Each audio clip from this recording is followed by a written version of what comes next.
મનસુખભાઈનું જે કઈ ષડયંત્ર હતું એમણે જયારે ચૈતરભાઈ ગયા ત્યારે સાફ કહી દીધું કે ના એવી કોઈ વાત નથી અને એ કેમેરા પર રેકોર્ડ થયો છે.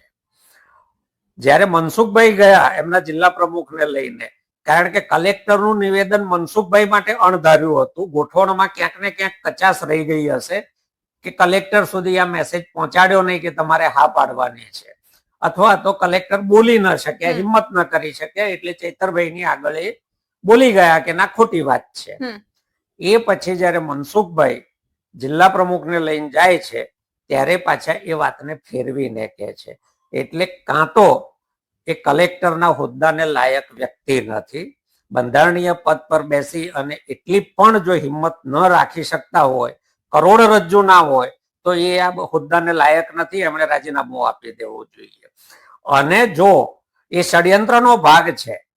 તો પછી તપાસ થઈને આખું ષડયંત્ર ખુલ્લું પડવું જોઈએ. ભારતીય જનતા પાર્ટીના રઘવાટમાંથી જન્મેલું,